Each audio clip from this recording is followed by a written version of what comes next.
আশা করি তোমরা ভালো আছো, আমরাও ভালো আছি। আমার চ্যানেলে তোমাদের সবাইকে স্বাগত, ওয়েলকাম বন্ধুরা। সুলেখার চ্যানেলে আবার একটা নতুন ভিডিও নিয়ে হাজির হয়ে গেলাম। নতুন ভিডিও, নতুন মেনু বন্ধুরা। আজকে পনিরের ঘুগনি বানাচ্ছি, একদম স্কিপ করবে না, ফুল ভিডিও দেখতে থাকো কীভাবে পনিরের ঘুগনিটা বানায়। আর তোমাদের সবাইকে আজকে ধানতেরাসের অনেক শুভেচ্ছা ও ভালোবাসা বন্ধুরা। শুভ ধানতেরাস। গুড ইভিনিং বন্ধুরা, তোমরা কেমন আছো? আশা করি তোমরা ভালো আছো। আমার চ্যানেল সুলেখার চ্যানেলে তোমাদের সবাইকে স্বাগত, ওয়েলকাম বন্ধুরা। আবার একটা নতুন ভিডিও নিয়ে হাজির হয়ে গেলাম। নতুন ভিডিও, নতুন মেনু। আজকে বানাবো মানে পনিরের ঘুগনি। এখানে নিয়েছি মটর আর এখানে নিয়েছি 100 গ্রাম পনির। একদম তোমরা স্কিপ করবে না, ফুল ভিডিও দেখতে থাকো। আর শুভ ধানতেরাস তোমাদের সবাইকে। খুব ভালো থাকো, খুব বেশি বেশি করে সবাই কেনাকাটা করো আর খুব আনন্দ করো। আর আমার এই রেসিপিটা দেখতে থাকো বন্ধুরা। পনির ঘুগনি বানানোর জন্য মশলা নিয়েছি। এখানে নিয়েছি কাঁচা লঙ্কা, এখানে নিয়েছি 1 কোয়া রসুন, এখানে নিয়েছি একটা পেঁয়াজ, এখানে নিয়েছি একটা বড় সাইজের আলু, এখানে নিয়েছি একটা টমেটো, আর এখানে নিয়েছি আদা। আর গুঁড়ো মশলা ইউজ করব বন্ধুরা। এইটাই হচ্ছে মশলা। প্রেসারে মটরটা দিয়ে দিয়েছি আর অল্প করে ছোটো চামচের 1 চামচ লবণ দিয়ে দিয়েছি। এবার আমি এর মধ্যে জল দিয়ে দেবো, ছোটো 1 বাটি জল দিয়ে দিলাম। দিয়ে এবারে প্রেসারে এটা 3খানা সিটি মেরে নেবো বন্ধুরা। 3টে সিটি মেরে নেবো বন্ধুরা। যে সিটি পড়ে গেল, একটা পড়েছে, আরও 2টো পড়বে, পড়লে একদম হয়ে যাবে।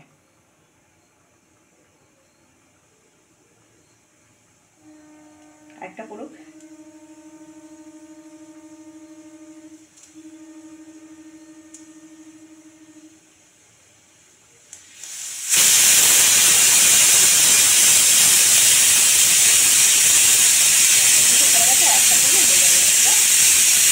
কড়াই বসিয়ে দিলাম, এবার গ্যাসটা জ্বালিয়ে দিচ্ছি।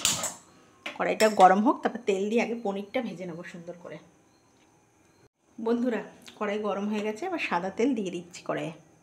অল্প করে সাদা তেল দিয়ে দিলাম, কেন তেলটা গরম হলে আগে পনিরটা ভেজে নেবো। তেলটা গরম হয়ে গেছে, গ্যাসটা একটু কমিয়ে দিই। এবার আগে পনিরটা ভালো করে ভেজে নেবো। পনিরটা দিয়ে দিচ্ছি।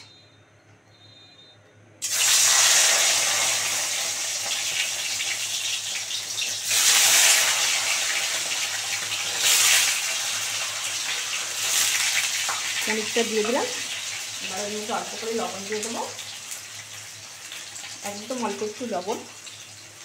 যেহেতু পনিরে কোনো নিজস্ব কোনো টেস্ট নেই, তোমাদেরকে বারবার করে বলি আমি যে পনিরের নিজস্ব কিন্তু কোনো টেস্ট নেই। তুমি যেভাবে রান্না করবে সেরকমভাবেই ওর টেস্টটা হয়। এবার এর মধ্যে অল্প একটু আমি কাশ্মীরি রেডও দিয়ে দিচ্ছি বন্ধুরা। দিয়ে একটু ভালো করে ভেজে নেব। এই যে পনিরটা একটু সুন্দর করে ভেজে নেব। আর একটু তোমাদের বারবার করে বলি যে একটু যখনই করবে একটু ভালো পনির এনে করা। একদম ভাজা হয়ে গেল পনিরটা, আবার তুলে নেব।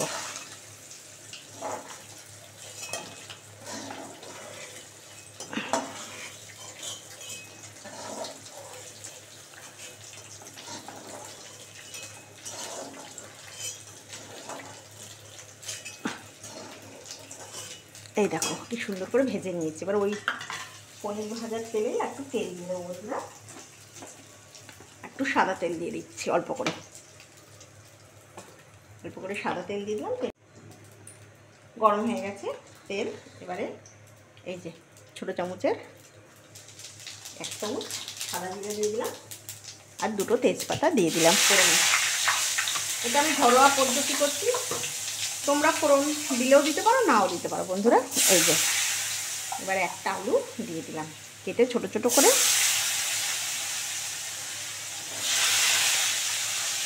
আলুটা আবার দিয়ে দিলাম। এবার এর মধ্যে লবণ দিয়ে দেবো, লবণ আর হলুদ। এই যে ছোটো চামচের 1 চামচ লবণ দিলাম। যেহেতু আমি ছোটো চামচের 1 চামচ লবণ দিয়ে আবার মটরটা সিদ্ধ করেছি, তাই একটু অল্প লবণ দিলাম। আর এই যে অল্প করে হলুদ দিয়ে দিলাম। এবার এটাকে সুন্দর করে আলুটাকে ভেজে নেব বন্ধুরা। সুন্দর করে আলুটা লাল করে ভাজা হয়ে গেলে তারপরে সমস্ত মশলা দেব। আলুটাকে আগে খুব ভালো করে ভেজে নেব।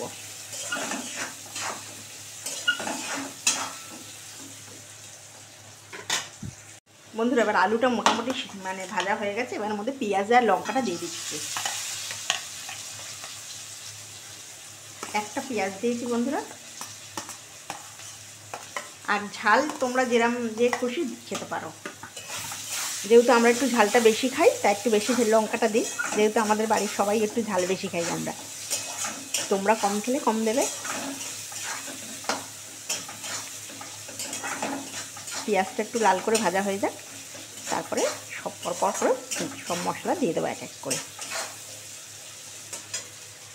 বন্ধুরা আলু আর পেঁয়াজ লঙ্কা ভাজা হয়ে গেছে, এবার এর মধ্যে তোমার একটা টমেটো, আদা, তোমার রসুন সব এটা আমি মানে গ্রেটারে গ্রেট করে নিয়েছি, ঠিক আছে? এটা আমি কিন্তু মিক্সিতে কোনো পেস্ট করিনি বন্ধুরা।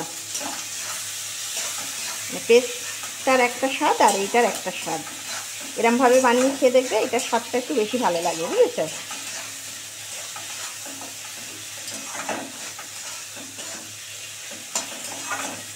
এবার এটাকে ভালো করে কষাবো।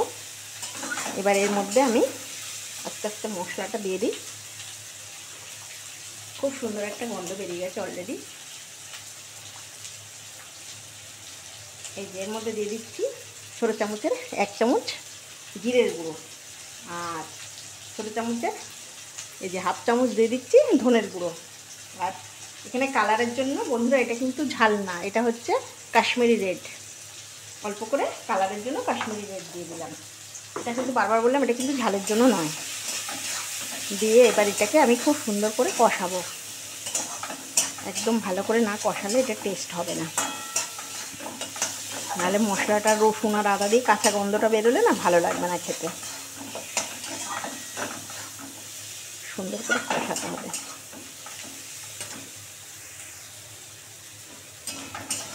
এই দেখো সুন্দর করে কষাতে হবে বন্ধুরা। দেখো মশলাটা দিয়ে তেল ছেড়ে দিয়েছে, আমি এর মধ্যে একটু জল দিয়ে কষাবো। অল্প একটু জল দেবো, নাহলে মশলাটা ভালো করে কষবে না। অল্প একটু জল দিয়ে দিচ্ছি। দিয়ে এই তো কালী পুজো সামনে, ভাইফোঁটা বন্ধুরা। আমাদের তো এই বছর ভাইফোঁটাটা নেই, তোমরা তো জানো। এই যে এটাকে খুব ভালো করে কষাতে হবে। এই মশলা কষানোর সময় আমি 2-4টে চিনির দানাও দিয়ে দিচ্ছি, তাহলে টেস্ট ভালো হবে। এই যে দিয়ে দিলাম অল্প একটু চিনি দিয়ে, এবার এই মশলাটার সঙ্গে ভালো করে কষিয়ে তারপরে প্রেশারে 3টে সিটি মেরেছিলাম মটরটা, ওটা আবার ঢেলে দেবো।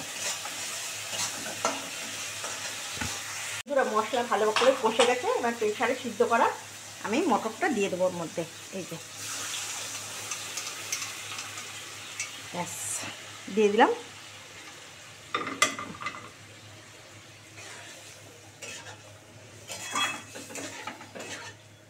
কি ভালো গন্ধ বেরিয়েছে, দারুণ গন্ধ বেরিয়েছে, একটা খুব সুন্দর সেন্ট বেরোচ্ছে। এই যে এবারে পনির ভাজাটা দিয়ে দিলাম। কি ভালো সেন্ট বেরিয়েছে, তোমাদেরকে কি বলবো, মানে অসাধারণ সেন্ট বেরিয়েছে, অসাধারণ। একদম এইভাবে বানাবেও দুর্দান্ত লাগবে, কেউ বাড়িতে আসলে বানিয়ে দেবে না। আর 2 মিনিট ফুললে বন্ধুরা আমি এবারে একটু কাসুরি মেথি দিয়ে ঢাকা দিয়ে দেবো। একদম রেডি পুরো তোমার পনিরের ঘুগনি, এইভাবে বানাবে। ও ব্যাস একদম রেডি। এবার হাতে ডলে একটু কাসুরি মেথি দিয়ে দিচ্ছি, হাতে ডলে নিয়েছি, ব্যাস। এবার একটু ঢাকা দিয়ে দেবো।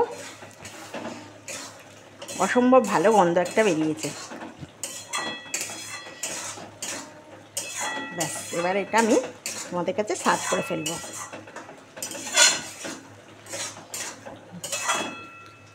একদম রেডি হয়ে গেল পনির ঘুগনি। একদম রেডি হয়ে গেল পনিরের ঘুগনি। বেশি সময় লাগেনি, খুব কম সময়ের মধ্যে হয়ে গেছে। বাড়িতে গেস্ট আসলে এইভাবে তোমরা বানাবে, খাবে, আর আমাকে কমেন্ট করে জানাবে বন্ধুরা কেমন লাগলো তোমাদের এই রান্নাটা। ভালো লাগলে একটা লাইক করে দেবে। তোরা একদম রেডি হয়ে গেল পনিরের ঘুগনি। এই ঘুগনি যদি ভালো লাগে প্লিজ একটা লাইক করে দিও, সাবস্ক্রাইব করে দিও, বন্ধুদের সঙ্গে শেয়ার করে দিও। আর বেশি বেশি করে সামনে কালী পুজো খুব ভালো করে আনন্দ করো, বন্ধুদের সঙ্গে খুব ভালো করে এনজয় করো, খাও দাও, রেস্টুরেন্টে ভালো ভালো রান্না খাও, আর আমার রান্না দেখো, আর সবার সঙ্গে বন্ধুদের সঙ্গে শেয়ার করে দিও, লাইক করে দিও, সাবস্ক্রাইব করে দিও, বন্ধুদের সঙ্গে শেয়ার করে দিও। আর খুব ভালো থাকে বন্ধুরা। আর যারা যারা আমাকে মানে কমেন্ট করছো তাদেরকে অসংখ্য ধন্যবাদ ও ভালোবাসা বন্ধুরা। আর অবশ্যই সুলেখার রান্না কেমন লাগছে অবশ্যই কমেন্ট করে জানাবে বন্ধুরা। ভালো লাগলে একটা লাইক করে দেবে। বন্ধুরা একদম রেডি হয়ে গেল পনিরের ঘুগনি। এই ঘুগনি যদি ভালো লাগে প্লিজ একটা লাইক করে দিও, সাবস্ক্রাইব করে দিও, বন্ধুদের সঙ্গে শেয়ার করে দিও। আর কেমন লাগলো অবশ্যই আমাকে কমেন্ট করে জানাবে বন্ধুরা। আর তোমরা খুব ভালো থাকবে, সামনে কালী পুজো, আর সাবধানে থাকবে, ভালো থাকবে, বেশি বেশি করে কেউ বাজি পোড়াবে না, ভালো থাকবে। নমস্কার। আর ভালো লাগলে একটা লাইক করে দিও।